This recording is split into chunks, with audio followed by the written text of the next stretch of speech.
صلو علی الحبیب صلی اللہ تعالی علی محمد۔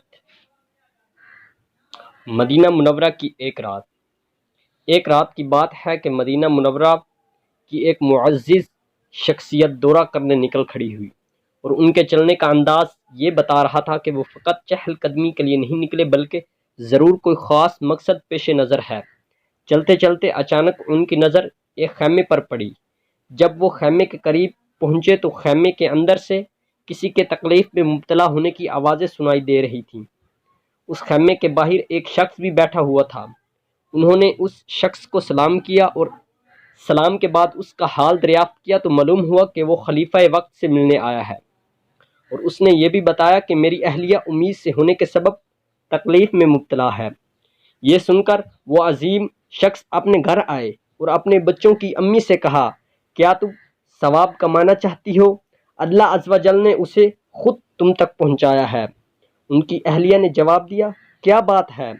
تو انہوں نے کہا، ایک اجنبی عورت امید سے ہونے کی وجہ سے آزمائش میں مبتلا ہے اور اس کے پاس کوئی بھی نہیں۔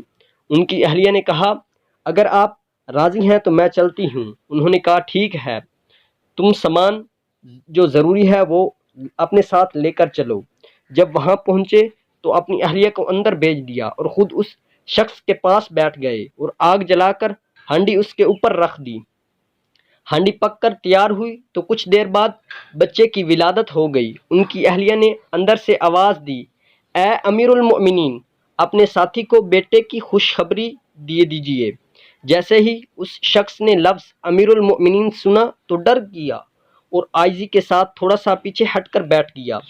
امیر المؤمنین نے فرمایا، جیسے بیٹھے تھے ویسے ہی بیٹھے رہو، اور ہانڈی اٹھا کر اپنے بچوں کی امی کو دی اور فرمایا کہ خاتون کو کھلاؤ اور اسے آسودہ کرو۔ پھر اس شخص کو بھی کھانے کے لیے دیا اور فرمایا، کل صبح میرے پاس آنا، میں تمہاری ضروریات کو پورا کروں گا۔ جب وہ شخص صبح حاضر ہوا تو امیر المؤمنین نے اس کے نومولود بچے کا وظیفہ بھی جاری کیا اور اسے بھی مال وغیرہ عطا کیا۔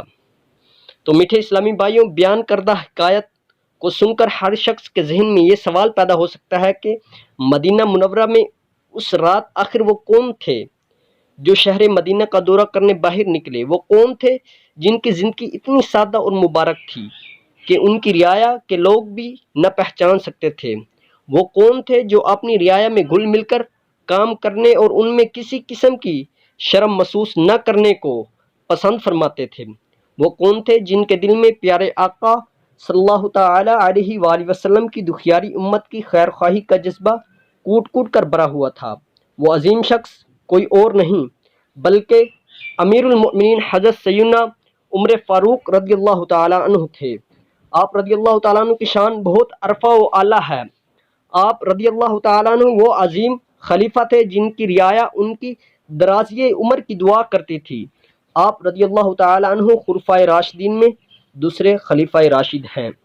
امید ہے کہ میری یہ ویڈیو آپ کو پسند آئی ہوگی۔ اگر ویڈیو پسند آئی ہے تو ویڈیو کو لائک کیجیے، چینل کو سبسکرائب کیجیے اور ساتھ موجود بیل آئیکن کو ضرور پریس کیجیے تاکہ اسی طرح کی اچھی ویڈیو کا نوٹیفیکیشن آپ تک براہ راست پہنچ سکے۔ اللہ حافظ۔